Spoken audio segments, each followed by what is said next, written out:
चलिए जी, अब बढ़ते हैं आगे। बात कर लेते हैं फटाफट से डिपॉजिट वाले चैप्टर के। डिपॉजिट वाला चैप्टर क्या कहता है भैया? देखो, डिपॉजिट में ना ज्यादा सेक्शंस तो नहीं पढ़ने हमें, कंपैरेटिवली शेयर कैपिटल बहुत बड़ा था भाई। यहाँ पर जो सेक्शन आपको पढ़ने हैं 73 से लेकर 76 ए तक के सेक्शन, और एक डेफिनेशन पढ़नी है 2 क्लॉज 31। देखो, पहले अगर डेफिनेशन की बात कर लेता हूँ, उसके बाद बात करेंगे। डेफिनेशन में सेक्शन में ज्यादा कुछ नहीं दिया। सेक्शन में दिया हुआ है deposit includes any receipt of money. कोई भी पैसा जो कंपनी प्राप्त करेगी लोन के थ्रू, डिपॉजिट के थ्रू या किसी और फॉर्म में, any receipt of money by way of loan, deposit या एनी अदर फॉर्म, किसी और तरीके से भी अगर आप कोई भी पैसा प्राप्त करते हैं। अब ध्यान रखना, अब एक एक लंबी लिस्ट दी गई है कि डिपॉजिट में क्या नहीं आएगा, ये दिया हुआ है। डिपॉजिट में क्या नहीं आएगा वो दिया हुआ है। अगर आप लिस्ट देखना शुरू करें, सबसे पहले दिया है गवर्नमेंट सोर्स। अब गवर्नमेंट सोर्स में central government, state government, local authority, state authority, या कोई भी सोर्स जिसकी गारंटी सरकार ने दी है। हमने ना बहुत बड़ी डेफिनेशन है, इसको पार्ट में ब्रेक कर रखा है। तो पहला पार्ट आपको क्या होता है? Government source. गवर्नमेंट सोर्स से कोई पैसा आएगा, डिपॉजिट नहीं। CG, SG, local authority, स्टेटरी authority, जैसे एनएचएआई है, स्टेटरी अथॉरिटी है, स्टैट्यूट के अंदर बनाई गई है। या कोई भी सोर्स की गारंटी सीजी ने दी है या एसजी ने दी, तो इन पांचों में से पैसा आए वो डिपॉजिट नहीं है। फॉरेन सोर्स, फॉरेन के किसी भी सोर्स से पैसा है वो डिपॉजिट नहीं है, चाहे फॉरेन गवर्नमेंट से है, चाहे फॉरेन बैंक से है, फॉरेन कोलैबोरेटर से है, फॉरेन बॉडी कॉर्पोरेट से आए, फॉरेन सिटीजन से आए, फॉरेन फॉरेन आपके इंस्टीट्यूशन से आए, मल्टीलेटरल से आए, पीआरओआई से आए। पेपर में डिफाइन आप पीआरओआई पढ़ते हैं, person resident outside India. Foreign किसी भी सोर्स से पैसा आए वो डिपॉजिट नहीं है, चाहे फॉरेन गवर्नमेंट हो, फॉरेन बैंक हो, फॉरेन कोलैबोरेटर हो, फॉरेन कॉर्पोरेट, फॉरेन सिटीजन, कुछ भी हो। लोन के तहत जो पैसा रिसीव करोगे वो भी डिपॉजिट नहीं है। अब जहां तक लोन की बात है, देखिए लोन में क्या क्या आएगा, कौन कौन सा लोन डिपॉजिट नहीं है। बैंकिंग कंपनी से लोन लिया, डिपॉजिट नहीं है। एसबीआई से लोन लिया, डिपॉजिट नहीं है। एसबीआई सब्सिडरी से लोन लिया, डिपॉजिट नहीं है। सब्सिडरी पहले होती थी यार, होगा state bank of Bikaner Jaipur, state bank of Hyderabad, state bank of Travancore. Corresponding new bank, sir आपने देखा है बहुत सारे बैंक मर्ज हो गए हैं। जो इस बैंक में मर्ज हुआ, सब बोले corresponding new bank. Scheduled bank, cooperative bank, public financial institution, insurance company, regional financial institution, इन सारी जगह से पैसा लेंगे, डिपॉजिट नहीं। चाहे वो बैंकिंग हो, एसबीआई हो, सब्सिडरी ऑफ एसबीआई हो, corresponding new bank, scheduled bank, cooperative, PFI, regional. Regional मतलब क्या होता है? जैसे मध्य प्रदेश फाइनेंशियल कॉर्पोरेशन है, ये एमपी की ही कंपनी को पैसा देगा फाइनेंस का, मध्य प्रदेश की एंटिटीज को ही पैसा देगा, तो ये रीजनल फाइनेंशियल इंस्टीट्यूशन। और कोई भी पैसा, एक बात ध्यान रखिए, सारे पैसे डिपॉजिट नहीं है। क्या होता है सर?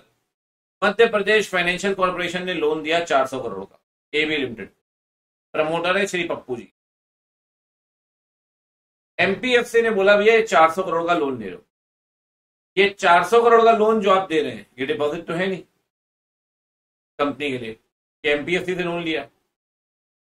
साथ में एमपीएफसी ने कंडीशन लगाई कि हम तो 400 करोड़ का लोन दे रहे हैं, हमारी एक कंडीशन है कि हम तो लोन देंगे, प्रमोटर भी लोन देगा। प्रमोटर से भी लोन दिलाया 10 करोड़ का। तो ध्यान रखना, जो एमपीएफसी लोन दे रहा है वो डिपॉजिट है नहीं, क्योंकि एमपीएफसी रीजनल है। प्रमोटर जो लोन दे रहा है ना, वो भी डिपॉजिट नहीं है। अगर किसी भी फाइनेंशियल इंस्टीट्यूशन या बैंक की कंडीशन के तहत इंपोज किया उसने कंडीशन,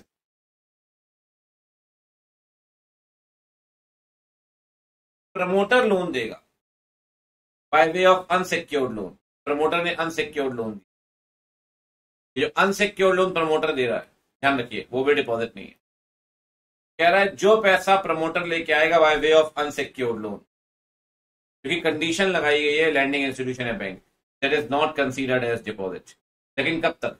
जब तक कि एमपीएफसी का लोन रीपे नहीं कर दोगे तब तक।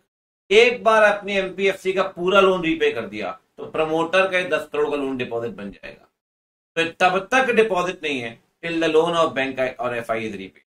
जैसे ही आप बैंक एफआई का लोन रीपे करोगे तो अनसिक्योर्ड लोन है प्रमोटर वाला, वो डिपॉजिट बन जाए। अब आप एक चीज देखिए, आपने एमपीएफसी का लोन रीपे कब किया? 1 जुलाई को। भैया 1 जुलाई तक या 1 जुलाई से पहले 1 जुलाई तक वो डिपॉजिट नहीं था। जैसे ही आपने एमपीएफसी का लोन रीपे कर दिया तो आफ्टर 1 जुलाई ये डिपॉजिट बन जाए प्रमोटर का लोन। जब तक ये लोन पेंडिंग है तब तक प्रमोटर का लोन डिपॉजिट, एक बार रीपे करिए वो डिपॉजिट। तो ये लोन के सारे पॉइंट आ गए, प्रमोटर वाला भी आ गया, बाकी भी आ गया। गवर्नमेंट सोर्स हो गया, फॉरेन सोर्स हो गया, लोन हो गया। आगे बढ़ते हैं सर। अगला शेयर और डिवेंचर, ये भी देखिए भाई, एप्लीकेशन मनी से पैसा रिसीव किया, डिपॉजिट नहीं। एडवांस अलॉटमेंट मनी रिसीव करोगे, डिपॉजिट नहीं।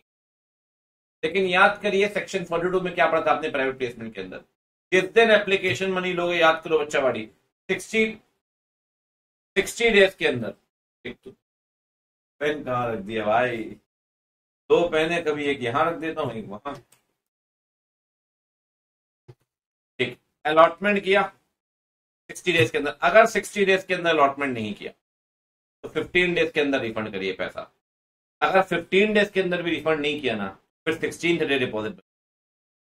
एप्लीकेशन मनी जनरली डिपॉजिट नहीं है, लेकिन अगर 60 दिन के अंदर अलॉटमेंट नहीं किया तो 15 दिन में रिफंड करिए, नहीं तो 16 डे क्या बनेगा डिपॉजिट।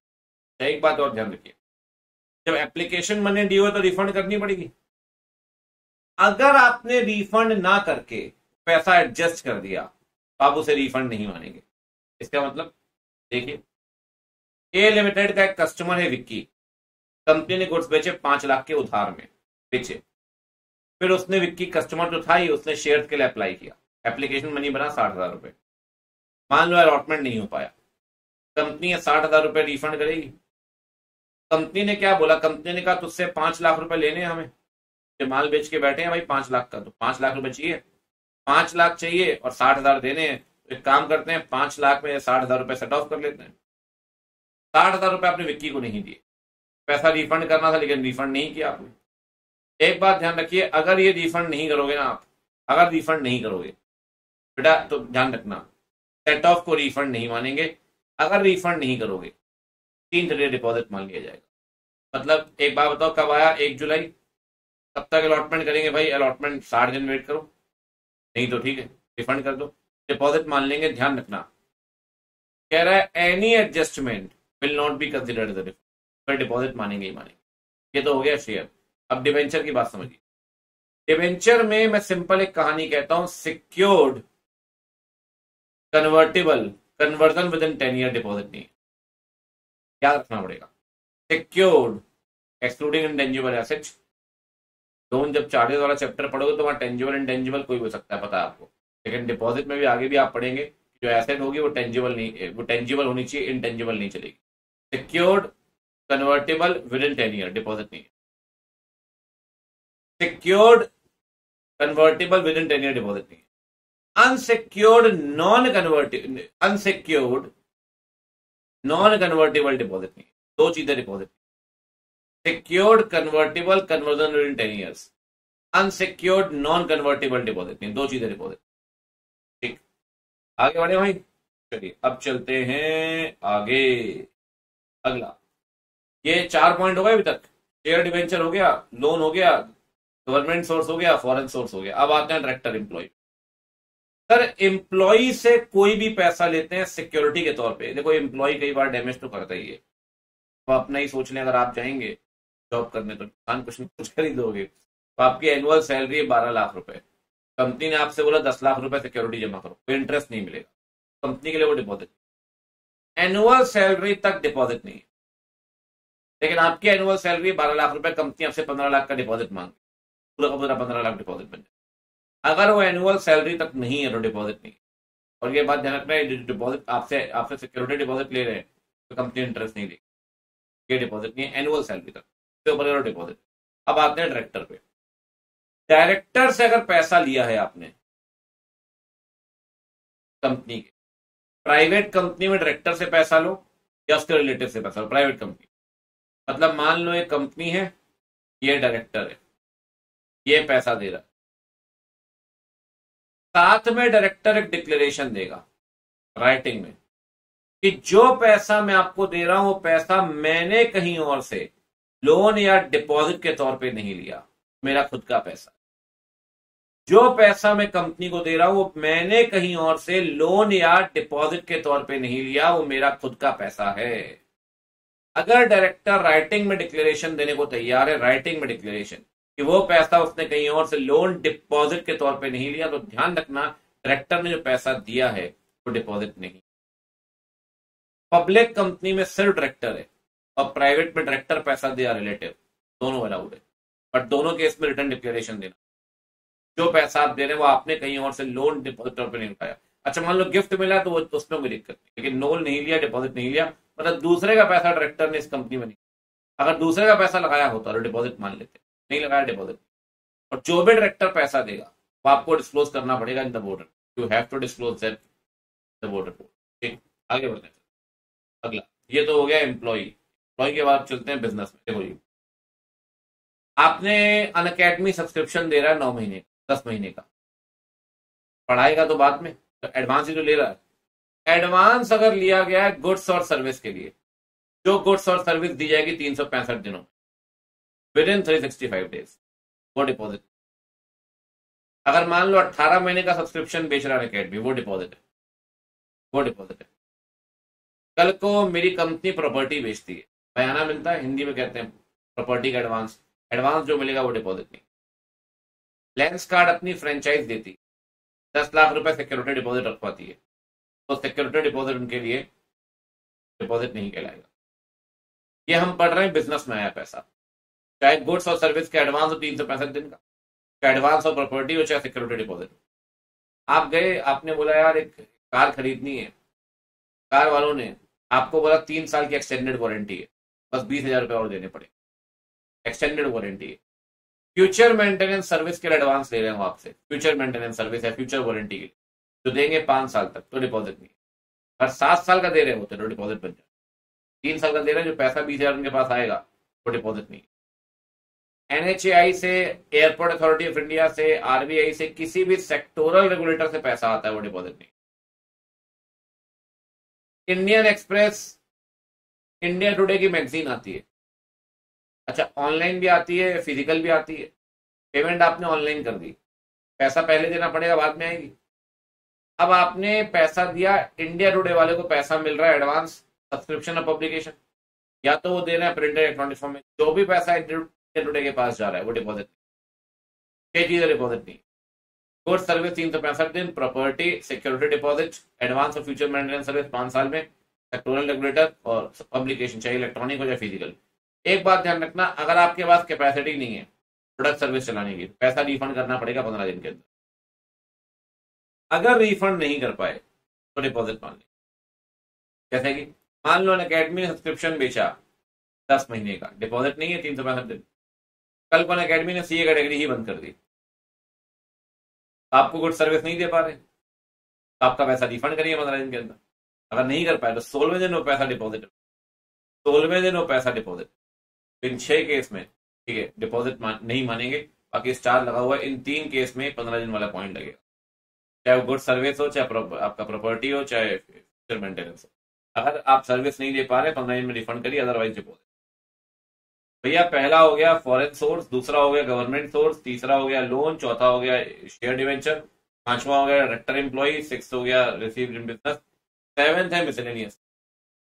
ये क्या बोलता है देखिए, कोई भी पैसा अगर आप इशू करते हैं, कंपनी इशू करती है कमर्शियल पेपर, वो डिपॉजिट नहीं। किसी और कंपनी से पैसा लिया, इसे हम बोलते हैं इंटर कॉर्पोरेट डिपॉजिट, सेकंड वाले को। पहला चलो कमर्शियल पेपर है, आरबीआई को इंस्ट्रूमेंट पढ़ते हैं ना, बिजनेस स्टडी पढ़ते हैं, ट्रेजरी बिल का amount receive from any other company, inter corporate deposit. Nidhi company कोई पैसा ले रही है, निधि कंपनी एक्चुअली क्या है, वो निधि हो या चिट फंड हो, इनके अपने नियम है। तो अगर यहाँ के नियम मानने पड़ जाएंगे निधि कंपनी को, चिट फंड को, तो फिर तो सर वो कहीं ना कहीं कास्केडिंग हो जाएगा ना उनके लिए। बोले भाई आप एग्जेंटेड हो, तो निधि company chit fund company exempted है। अच्छा निधि कंपनी कोई पैसा रिसीव कर रही है कॉन्ट्रीब्यूशन डिपॉजिट की, वादा किया कि वापस करेंगे, रिटर्न देंगे, इंटरेस्ट देंगे, जो भी देंगे कैश में देंगे, कार्ड में देंगे। कह रहा है ये सारा का सारा पैसा ध्यान रखना, अगर ये कोई कॉन्ट्रीब्यूशन आपने देगी इस वादे की वापस करेंगे, कि वापस करेंगे और कोई एडिशनल कॉन्ट्रीब्यूशन तो डिपॉजिट माने, अदरवाइज जनरली डिपॉजिट नहीं है। ये कंपनी कोई भी पैसा लेती है, लेकिन हाँ पैसा लिया इस गारंटी में कि प्रॉमिस करेंगे, प्रॉमिस करके रिटर्न करेंगे और एडिशनल कॉन्ट्रीब्यूशन भी देंगे उसको, भैया वो डिपॉजिट कहलाएगा। चिट फंड, अच्छा म्यूचुअल फंड कंपनी आपको पता है एसेट मैनेजमेंट कंपनी होती है, आपने म्यूचुअल फंड वाली कंपनी में पैसा दिया, कंपनी के शेयर में पैसा लगा रही है। जो पैसा म्यूचुअल फंड कंपनी से आएगा, कंपनी के पास इंफ्रास्ट्रक्चर डेट फंड है, रियल एस्टेट ट्रस्ट है, डोमेस्टिक वेंचर कैपिटल फंड है, आजकल आपको पता है बहुत सारे फंड बने, वो एक तरीके से मिडिल मैन होते हैं। आप कंपनी के शेयर तो खरीदते नहीं, इन्वेस्टर म्यूचुअल फंड में पैसा लगाते हैं, म्यूचुअल फंड का पैसा कंपनी में लगता है। कंपनी के पास जो भी पैसा आ रहा है म्यूचुअल फंड से, आजकल बहुत सारे फंड हो गए, रियल एस्टेट फंड हो गया है, वेंचर कैपिटल के लिए, स्टार्टअप के लिए फंड हो गया है कि आपको पैसा लगाना है। मान लो मुझे पैसा लगाना है स्टार्टअप में, मैं स्टार्टअप जानता नहीं हूँ, मैंने वेंचर कैपिटल फंड में पैसा डाला, वो स्टार्टअप में मेरा पैसा लगा रहे हैं। ये कहीं ना कहीं जो पैसा आपके पास आ रहा है वेंचर कैपिटल फंड से, रियल एस्टेट ट्रस्ट से, इंफ्रा फंड से, म्यूचुअल फंड से, सारा डिपॉजिट नहीं। स्टार्टअप कंपनी से पैसा, स्टार्टअप कंपनी पैसा ले रही है एक व्यक्ति से एक बार में, आ पर्सन सिंगल ट्रांच, एक बार में मिनिमम 25 लाख। वो पैसा या तो रीपेबल है या कन्वर्टेबल है 10 ईयर्स के अंदर इन इक्विटी शेयर, तो डिपॉजिट नहीं। अगर 20 लाख रुपए ले डिपॉजिट है, मिनिमम 25 लाख एक बार में एक व्यक्ति से, तो रीपे कर दोगे या कन्वर्ट कर दोगे 10 सालों में, डिपॉजिट नहीं। Commercial paper, any other company, Nidhi company, chit fund company, mutual fund, infra fund, real estate trust, ये सब। स्टार्टअप कंपनी एक व्यक्ति से एक बार मिनिमम 25 लाख रुपए, रीपे करोगे कन्वर्ट करोगे 10 साल के अंदर।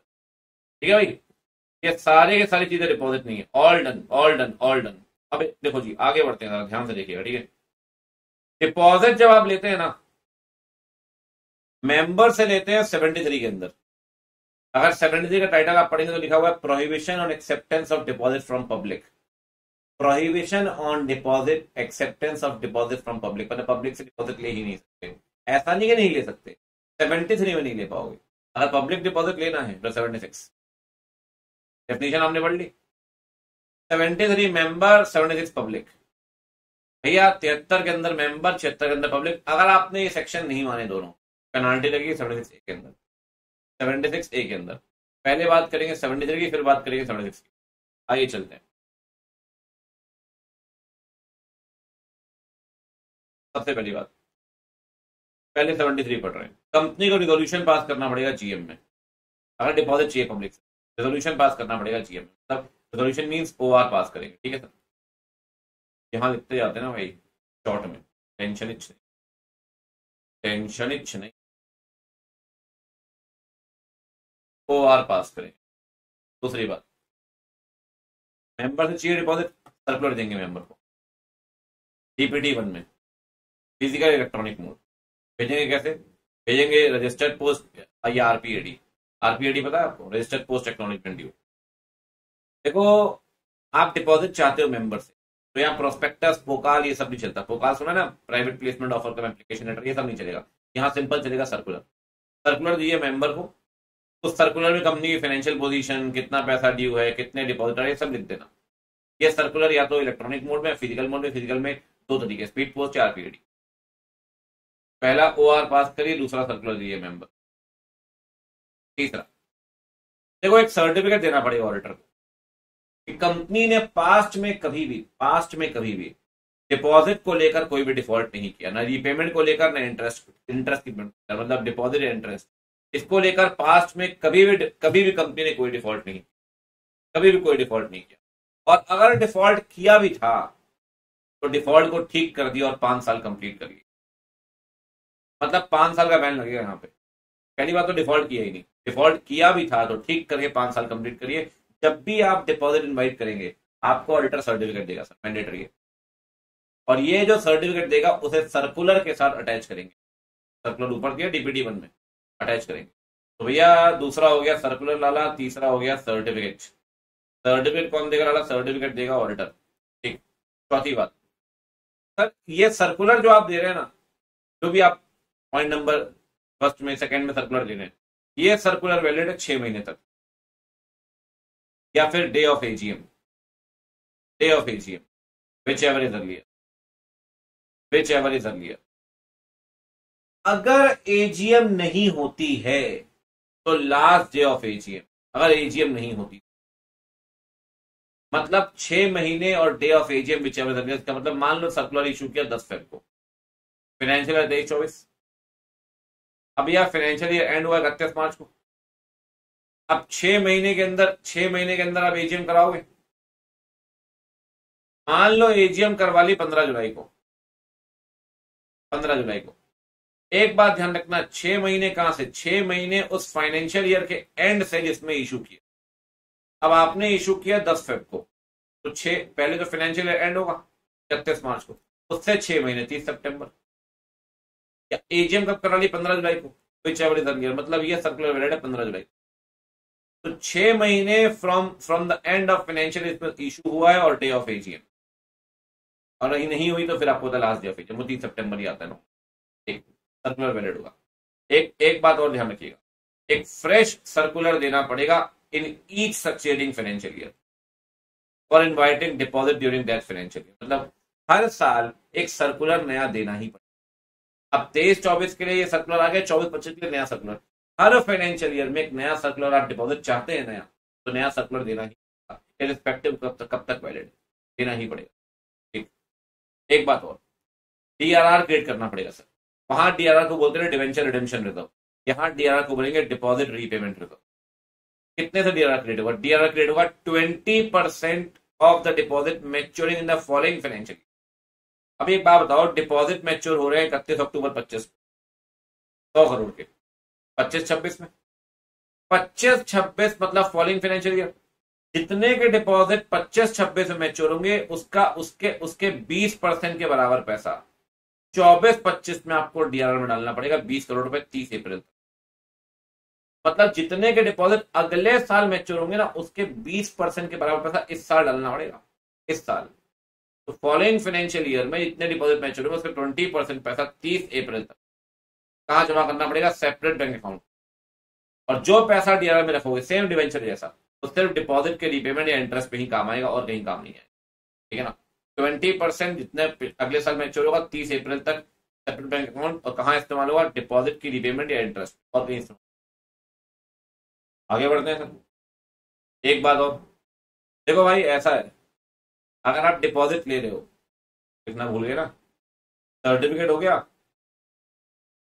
सर्कुलर की वैलिडिटी हो गई सर, उसके बाद अगला क्या बड़ा बनने, अगला बढ़ लिया भाई डीआरआर, ठीक है भाई, लिख देते हैं डिपॉजिट रीपेमेंट। 5 चीजें पढ़ चुके तक, ordinary resolution, circular, certificate, circular valid कब तक होगा और डीआरआर क्रिएट करना पड़ेगा। देखो सिक्योरिटी आपको रखनी पड़ेगी, अगर आपने सिक्योरिटी नहीं रखी, डज नॉट सिक्योर, या सिक्योरिटी रखी पार्शियली, तो डिपॉजिट को अनसिक्योर्ड डिपॉजिट माने। यानी कि मान लो, अच्छा एक बात ध्यान रखना, कितने की सिक्योरिटी रखेंगे? Amount of deposit and interest thereon, amount of deposit interest thereon. अब डिपॉजिट है 400 करोड़ का, ड्यूरेशन 36 महीने की है, इंटरेस्ट रेट 12% है, पर ईयर इंटरेस्ट कितना दोगे? 400 करोड़ का 12% हो गया 48 CR, ये 1 साल का इंटरेस्ट है, 3 साल तक दोगे तो 144 CR। डिपॉजिट का अमाउंट कितना हो गया? 400 करोड़, इंटरेस्ट का अमाउंट कितना हो गया? 144 करोड़, टोटल कितना होगा? टोटल हो गया 544 करोड़। कम से कम इतने की एसेट रखनी पड़ी, कम से कम इतने की एसेट रखोगे, अमाउंट ऑफ डिपॉजिट और इंटरेस्ट दे रहा हूं। अगर नहीं किया सिक्योर या पार्शियली किया तो अनसिक्योर मानेंगे। और ध्यान रखना, किसी भी एसेट को रख सकते हो जो शेड्यूल 3 में दी गई, एक्सेप्ट मेनू पर भी कहा, एक्सेप्ट इंटेंजिबल एसेट। और जो भी एसेट की वैल्यू होगी ये एसेट करेगा registered value, except intangible asset, कोई भी एसेट एक्सेप्ट इंटेंजिबल एसेट। अब एक बात समझिए, 820, 11, 36 महीने, ठीक, 920 करोड़ की एसेट रखी है आपने। अब 820 करोड़ 11%, 90.2 आ जाएगा हर साल का इंटरेस्ट। 820 का 11%, 3 गुना, ये 3 साल का इंटरेस्ट हो गया। ये हो गया डिपॉजिट, कितना हो गया? 1090। इतने की एसेट होनी चाहिए। कितने की एसेट है? 920 करोड़ की। डिपॉजिट क्या मानेगी? अनसिक्योर्ड। अच्छा एक बात बताइए, डिपॉजिट 1200 करोड़, 9% पर एनम, 24 महीने का। अभी 9% आ गया भैया आपका 108 करोड़ 1 साल का, फिर 2 साल का है, 216 करोड़ इंटरेस्ट हो गया, 12 करोड़ डिपॉजिट हो गया। टोटल कितना होना चाहिए एसेट साइज? 14-16 करोड़। अब आप बताइए, लैंड रखा, लैंड को रख सकते हैं, yes. Building yes, furniture fixture yes, plant machinery yes, patent नहीं, कॉपीराइट नहीं। इन चारों को ही रख पाएंगे? ये दोनों तो अलाउड है नहीं। चारों टोटल के तो कितना आ गया? 1380 करोड़। 1380 करोड़ की एसेट रखी है, जबकि डिपॉजिट कितना है? 14-16 करोड़। आपको पता डिपॉजिट क्या मानेंगे? Unsecured deposit. 1 रुपए भी अगर रह गया ना तो अनसिक्योर्ड डिपॉजिट। और जब भी रखोगे ध्यान रखना, एक्सक्लूडिंग इंटेंजिबल एसेट। डिपॉजिट का टेन्योर कितना है? मिनिमम 6 महीने, मैक्सिमम 36 महीने। अगर डिपॉजिट 10% तक है, एक बात फिर बोल रहा हूं, इस चैप्टर में कहीं भी 10%, 25, 35 कहीं भी कोई परसेंटेज आए, हमेशा निकालना 3 चीजों छोड़कर। Paid up share capital, reserve, securities premium, 1 to 3, 1 to 3 का 10%। अगर डिपॉजिट 10% है, मिनिमम ड्यूरेशन 3 महीने तक भी जा सकती है, वरना 6 महीने मिनिमम, 36 महीने मैक्सिमम। अगर 10% तक है तो फिर मिनिमम ड्यूरेशन विल बी। एक बात ध्यान रखिए, 420 करोड़, 220 करोड़, 120 करोड़, सॉरी 120, ये हो गया 640 करोड़। 10% कितना हो गया? 64 CR। अगर 64 CR तक रखोगे तो 3 महीने अलाउड है, लेकिन इन्होंने डिपॉजिट कितना रखा है? 120 करोड़, और डिपॉजिट की ड्यूरेशन रखना चाहते हैं 4 महीने।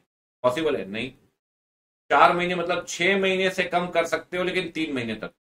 उस सिचुएशन में 10% की लिमिट लगी। 6 महीने से कम गए 10% की, 10% हुआ 64। आप लेना चाह रहे हो 120, नहीं ले पाओगे सर।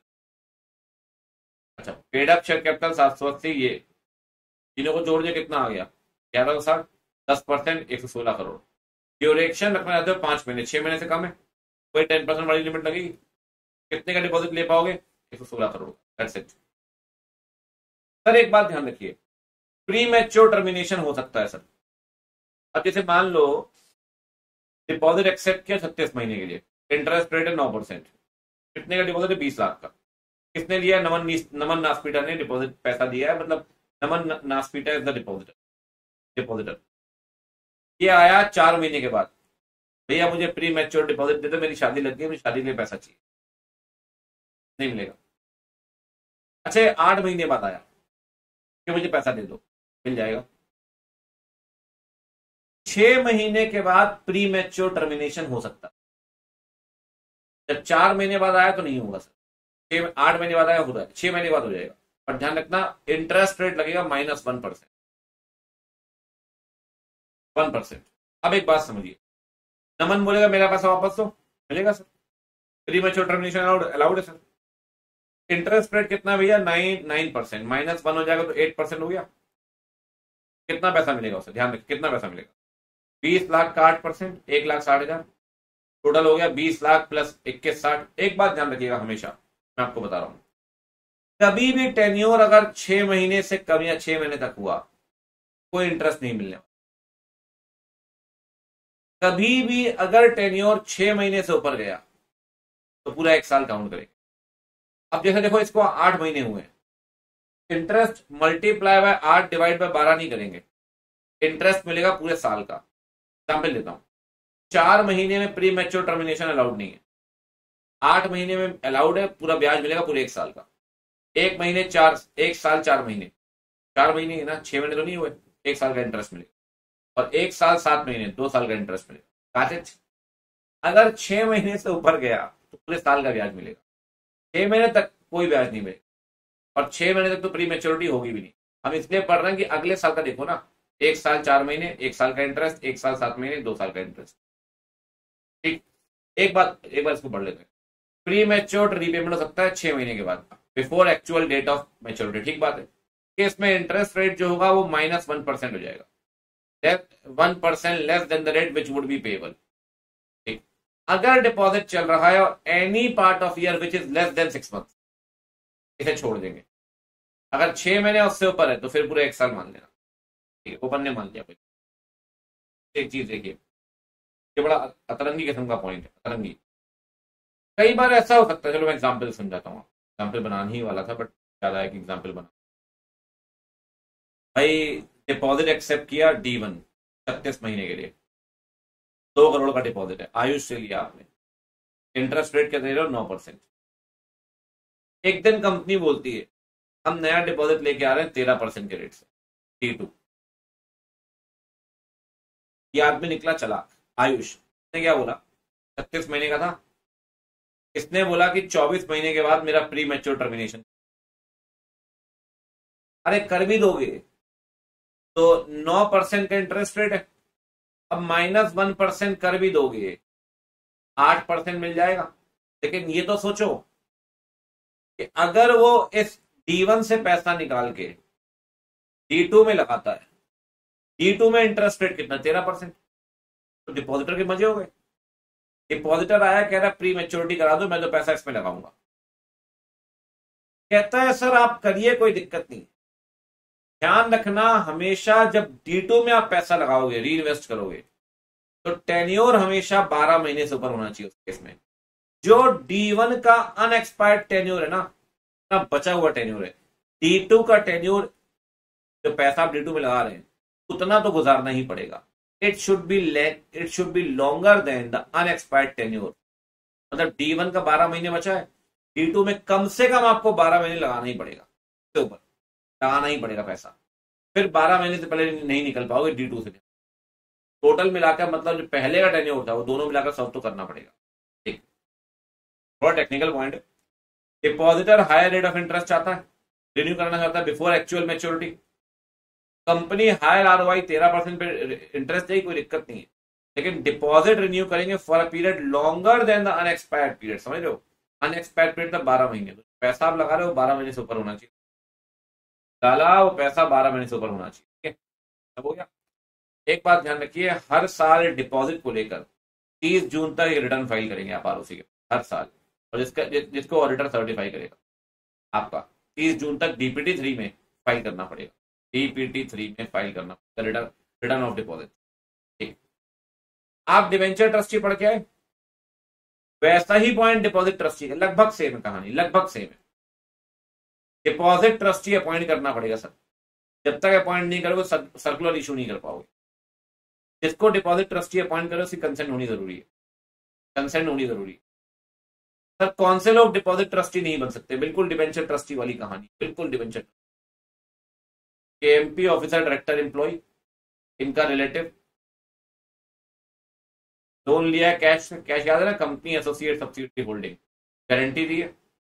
बस फर्क ये डिवेंचर ट्रस्टी में पैसे का रिलेशन, पिक्यूनिटी मतलब होता है मॉनिटरी, पैसे का रिलेशन क्या होगा, वो अमाउंट लिखा था 2% और 50 लाख, या कुछ लिखा नहीं, यहाँ से एक वर्ड यूज हुआ मटेरियल।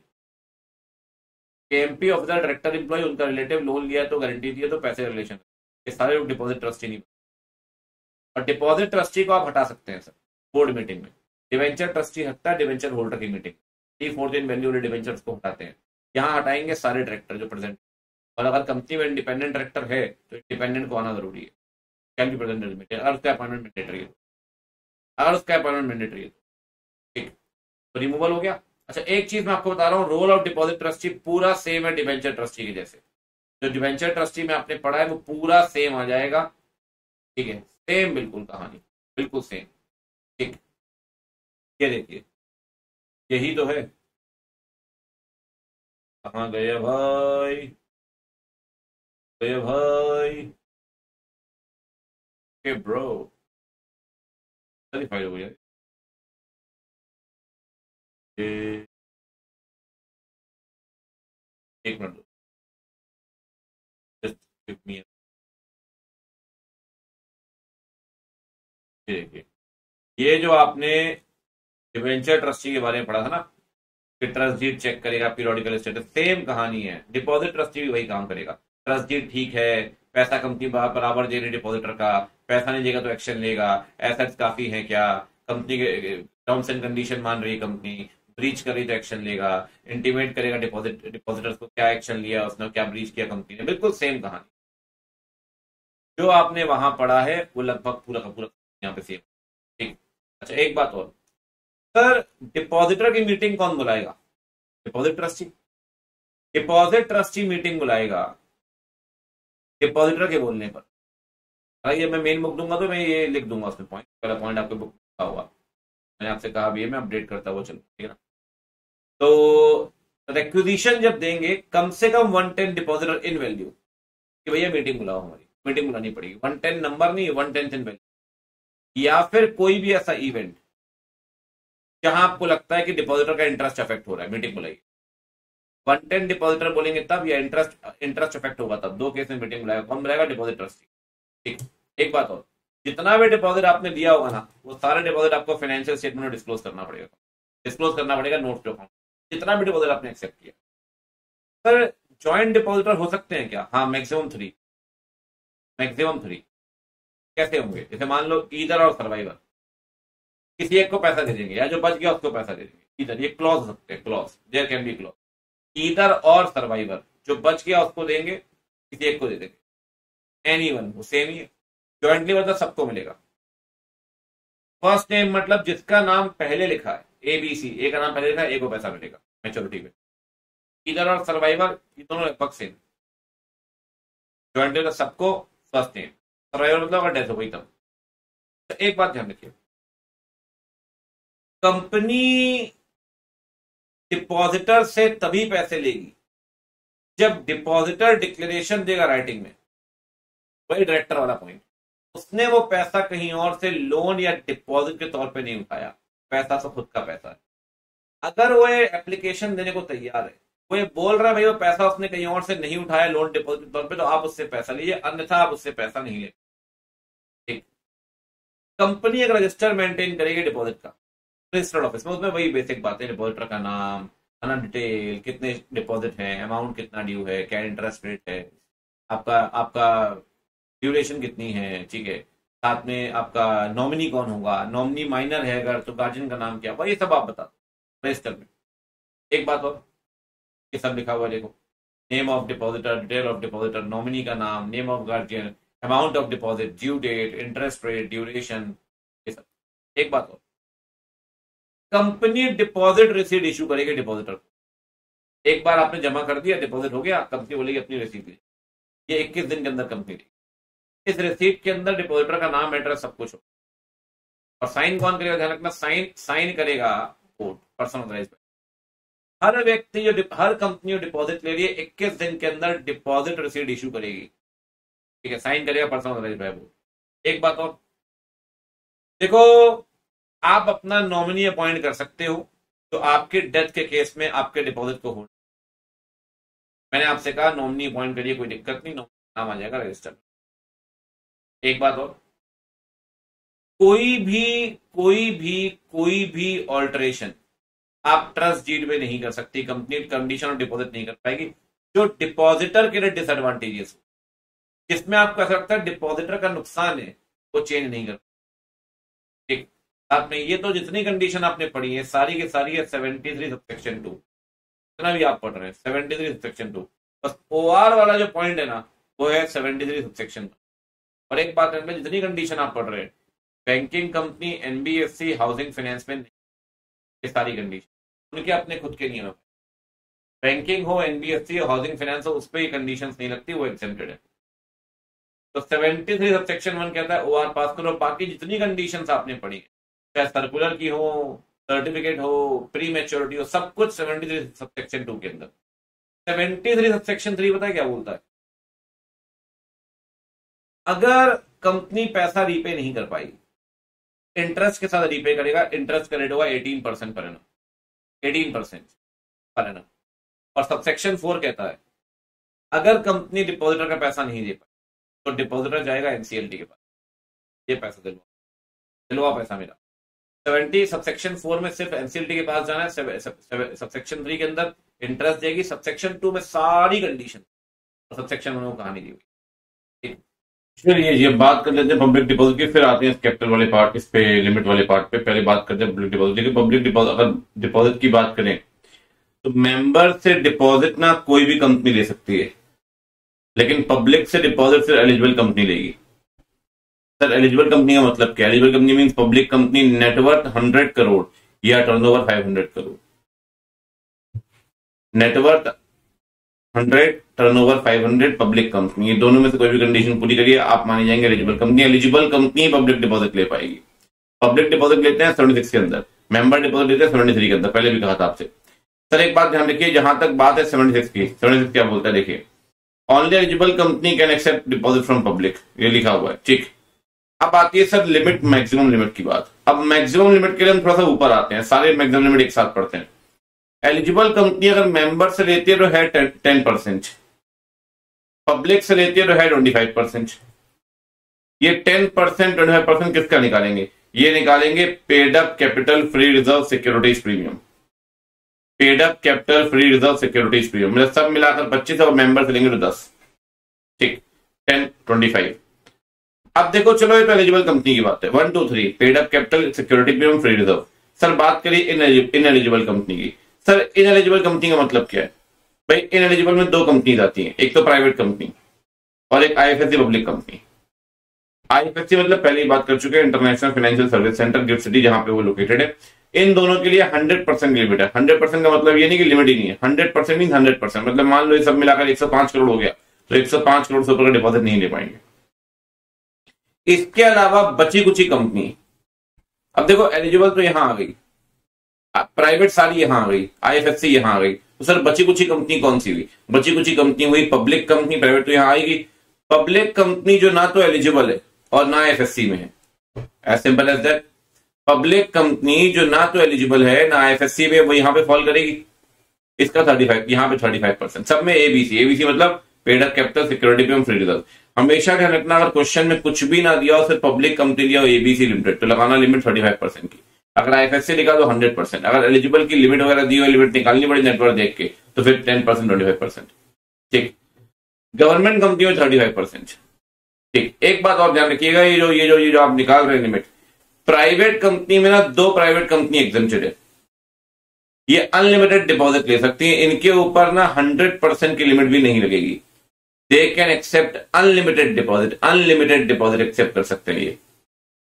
अभी प्राइवेट कंपनी कौन सी? पहला स्टार्टअप कंपनी शुरू हुई 10 सालों में, अनलिमिटेड डिपॉजिट, कोई लिमिट ही नहीं है सर।